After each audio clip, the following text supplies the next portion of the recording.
Good morning and welcome to the Dalton Wade training session for Saturday, November 21st. We're streaming this live. It's available obviously now and certainly in the future at Periscope at Dalton Wade. So, this week I actually met a new real estate agent. She had been in the business just 3 months, and she was actually working for another firm. And certainly I did try to recruit her in, but that's still a work in process. But I got to talking to her, and I asked her kind of what she was up to and how it was going, and kind of what she was doing to sort of get her business going. And she very nicely replied that she was focusing on her sphere of influence. And I said that was awesome. And everybody starting in the real estate brokerage business needs to do that. And I asked her then, the next kind of logical question was, how was it going? And she said, well, and I asked her if she had anything under agreement, if she had any, closed transactions.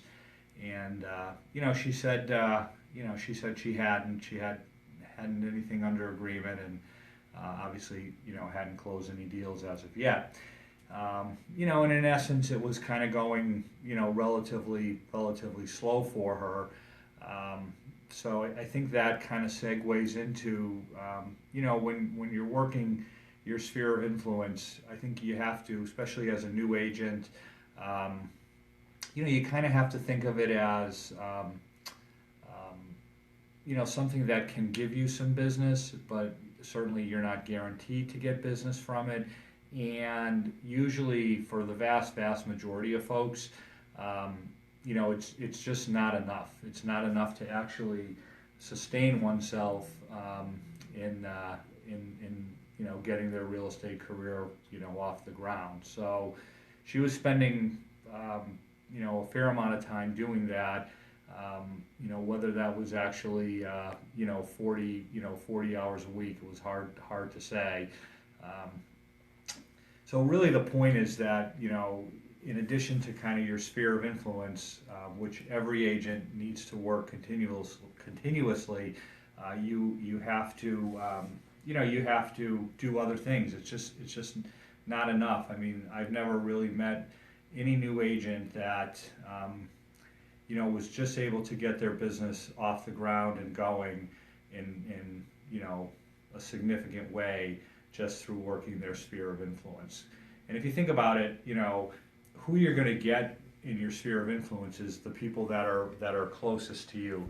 And in essence, they're almost doing you a favor because they know you're new. And does someone want a brand new agent who's never actually done a transaction, or do they want me, to do their deal, who's done countless numbers of transactions? So that close friend of yours probably will pick their friend over Phil, and that's fine, and that's how a lot of times things get going. But as your sphere sort of widens out to people that maybe you're less friendly with, they're more on your periphery of people, it gets harder to sort of pull them in because they say to themselves, well, do I want to try somebody kind of just out of the gate, or am I looking for somebody more experienced? So again, the point is, with your sphere, it's just hard to have that be,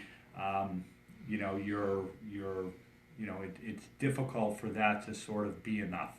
So, what else do you need to do? What else can you do?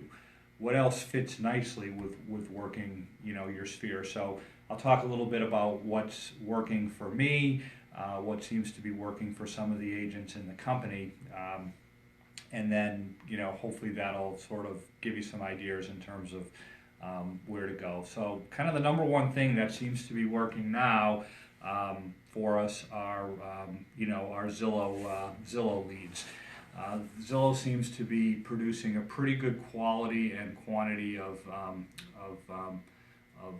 potential leads. They do certainly have to be followed up with. They have to be aggressively followed up with.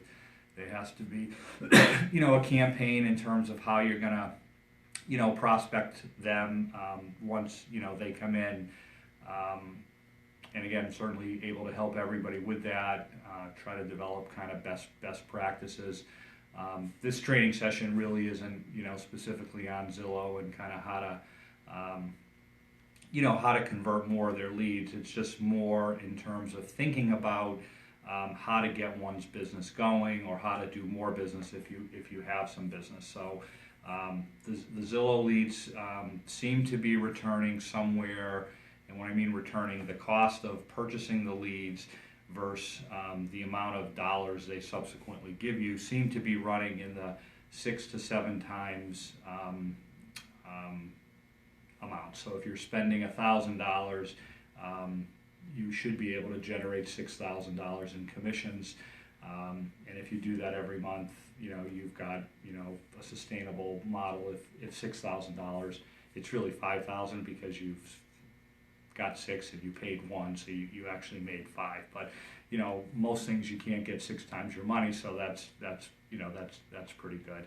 A lot of times, what I find with agents just starting is that they're nervous in terms of actually spending the money, and then what do you do? Well, then you have to kind of spend your time, and then really the two best things that again seem to work would be cold calling, expired listings, and for sale by owner.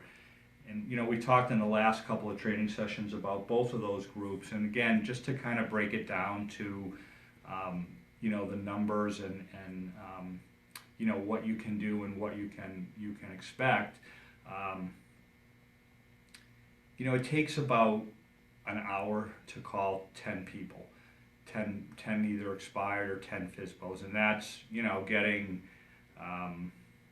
people that don't answer, where you leave a message, people where you might speak to, and the idea again is that in the course of a month, you've got about 170 hours of time.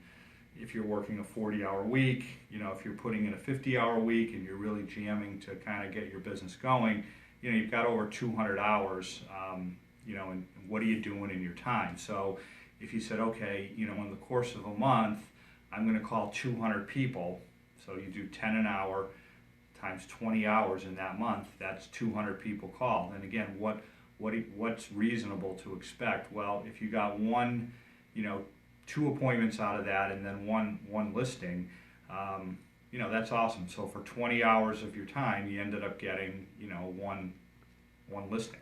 So again, if your time's worth, we'll just throw out a number, $30 an hour, you spent 20 hours to get one listing, you spent $600 to get a listing. Now that listing, if you get it sold, say it's a $200,000 listing, it's $6,000 in commission. So again, in that case, you got 10 times your money. So you spent, $600 of your time. I mean, it didn't cost you any money out of pocket, but you could have been doing something else to earn the money.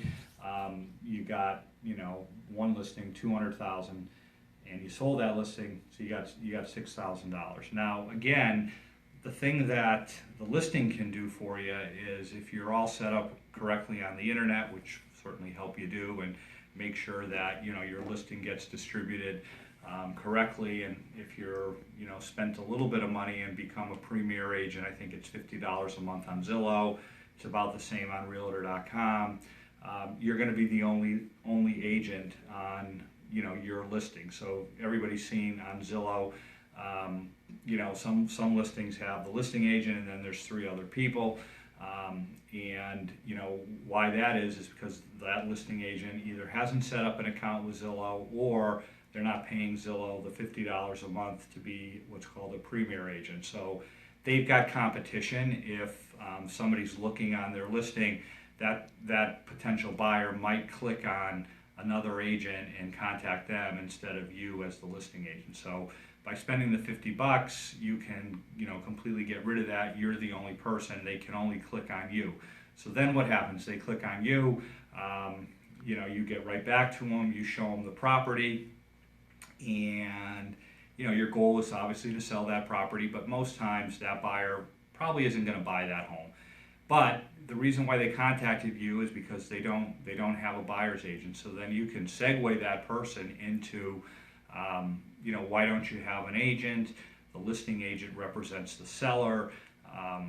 They're very incented to sell you something because they're getting double the commission. And you can take that person and then strike up that relationship and get them as your client on the buy side. That's, for me, been my most, my highest conversion is when someone has contacted me directly. I've shown them one of my listings, and then, after finding out they really weren't interested in that house, they weren't going to make an offer on that house, I was able to move them into becoming my client. I had them sort of in a one-on-one situation. I explained the benefits of working with a buyer's agent. There's a lot of confusion out there among home buyers, at least first-time buyers. They don't really understand kind of the relationship of the real estate agents, who represents who. So if you explain that to them, it makes perfect sense. They're not paying anything. So again, that listing then generated you a buyer. My suggestion would be on that listing, you'd be doing an open house as a new agent, pretty much every Sunday or every weekend. Again, promoting the heck out of it so that you're bringing in people to your open house. Again, the goal is to sell that house. If you find a direct buyer, then you didn't make $6,000, you made, possibly upwards of $12,000 because you didn't have to co-broke that, that listing. But again, it puts you in contact with buyers for free.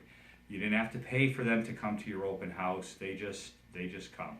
And again, as a company, we've had good success in converting folks that come to open houses to become clients, and then eventually help them purchase a home and generate a commission from that. So listings are awesome, and they definitely have a multiplier effect in terms of how to get more out of that listing than just selling that listing. So again, if you kind of step back and say, okay, I'm a new agent, or I'm an agent, and I've been at it a year, and I'm looking to do more business. How do I do that? Well, when you're a new agent, you've got a lot of time. I mean, if you're working your sphere of influence, that's probably not a full-time job, not even close. So the rest of the time, what are you going to do? Well, you can do, again, there are other things you can do in terms of, you can knock on people's doors, you can send out, print, solicitations. Obviously, that's going to cost you money. So again, it's kind of two components. It's your time, and then it's your money. So depending on, how much money you have and how much money you feel comfortable, investing in your business, and then, how much time you actually are going to spend prospecting. Even the best agents, even me, I still have to prospect. I still have to always be looking, for new business. My business is not, at this point, referral based. It's still, new people, and that takes time. It could take 3 to 5 years of kind of doing this before, the majority of your business then becomes referrals, and it's, you're the person, you've been out there, that client that you sold a house to, now they're ready to, list their house, they're gonna call you, but that all takes time. So you've got to be able to, come up with additional ways to get yourself going, other than your sphere of influence. And, there's sort of the low-hanging fruit, which would be expired FSBOs on the listing side, Zillow, Realtor.com in terms of, lead generations on the buy side, and, it doesn't take a lot, especially on the listing side. If you can get 1 or 2 listings a month, you're well on your way to,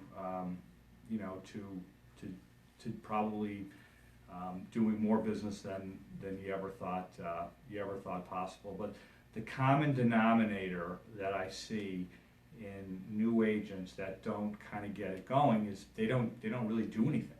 They're not out there. I had an agent one time say, "Well, I have been calling, expired listings, but it's not working." Well, what do you mean it's not working? Well, I called 20 people and I didn't get anywhere, so I quit. So basically she spent 2 hours and she got frustrated and she stopped. So that just wasn't enough effort. She needed to call 10 times that many people to get a listing, maybe more. But again, if you can call 10 people in an hour, that would only have been 200 people. That's 20 hours. That's half a week. It's not a lot of time, to get your first listing. So, everybody realizes cold calling is tough. And it's really, don't think of it as a cold call. Think of it as a sort of warm call. If you're calling expires, that person already tried to sell their house, and it didn't happen. So they're a prime candidate. Every real estate agent, is calling them. So maybe you come up with a different strategy in terms of, I'm going to give them, a month, let them kind of recover from their house not selling it, and then try to prospect them. Same with for sale by owners. They tend to be a little bit harder to get because they're more conscious of not spending, the 6% to get their home sold. So maybe what you do is you come in and you'll do it for, for 2%, offer 3%, maybe a total of 5%, or maybe you feel comfortable, only offering the co-broke 2.5%. So you do it for 4.5%, and maybe that's just enough to get their listing. You get that listing, and then you get the multiplier effect of meeting some buyers for free. So you just got to really put yourself out there. It's effort. It's a lot of effort in the beginning, and maybe a little bit of some out of pocket expense. I mean, most folks know I started the company about 4.5 months ago. No agents, and didn't really know anybody in the St. Pete, Tampa market. But I just kind of and I had been an agent before, and I just did what worked for me before. I got on the phone, I cold called, and I got X number of listings, from that. I spent $350 a month on the Zillow foreclosure, pre-foreclosure program, and I immediately got some business out of that. And I then increased that amount because, just if it's all a numbers game. If you're spending $300 and you're getting, $2,000 a month in sales, and you spend, $1,000, you should get $6,000. It kind of works that way. So, that's what I did, and it worked. And I'm no better than anybody else because in terms of actually selling, there's two pieces. There's getting the business, and then there's doing the transaction and getting the house sold. So getting the business is always the most important part and the hardest part. So if you're a full-time agent and you want to make a career of this, I encourage you to have, let's sit down, have a plan, figure out if you can spend some money. If that's financially not possible right now, then come up and say, okay, I'm going to put X number of hours a week into my prospecting. I'm going to get on that phone, and I'm going to do it, and I'm going to get an appointment. I mean, if you look in the MLS, you'll see there's the days on market and there's the total days on market, and you'll see one might say 120 and the other says 75. Well, what ended up happening was a new agent got that listing. How'd they get it? Well, more than likely they cold call that person because that person's listing had expired previously. Every time you see a listing, ask yourself, how did that agent actually get that listing? And certainly some of them came from their sphere of influence. Some of them came from, a referral. Maybe they had done business with that person in the past. But a lot of them just came through, straight blocking and tackling, cold calling, door knocking. Why cold calling works is because, when you send somebody a flyer, it's easy for them to throw it away. When you call somebody and you speak with them, it becomes harder for them to say no to you because nobody likes to say no, and you've got a chance to explain your value and ultimately get that appointment. When people do door knocking, it's even more intense because they're actually speaking to that person one-on-one, and it becomes harder for that person to say no. And it also tells the person, like, look at this agent, look what they're doing. They're on the phone cold calling. They're on the phone they're out there door knocking. They're putting effort forth. They look like a good salesperson. I mean, and it doesn't like happen instantaneously. If you're, cold calling, an expired listing or for sale by owner, a lot of times what you have to say is, can I call you back in a week or 2 weeks? Let's see how you're doing if you're for sale by owner. Eventually they get tired, and if you've kind of built up that relationship, you follow back up, there's a high probability you'll get that listing. So that's kind of today's training session, is to really your sphere of influence is important, and everybody should work it very, very hard. But it usually isn't enough. It's not enough, and what I've seen in successful agents, successful new agents, the common denominator is that within that first 3 or 4 months, they've already got some business going. It's when they start to go 4 months and they have nothing that's actually come together for them, the odds of success start to go down, or they just really need to change kind of what they're doing, because, it can happen fairly quickly. So keep that in mind. Have a great week. Out there selling. If you have any questions, please give me a call. My number is 727-888-4175. Thanks so much, and talk to you soon.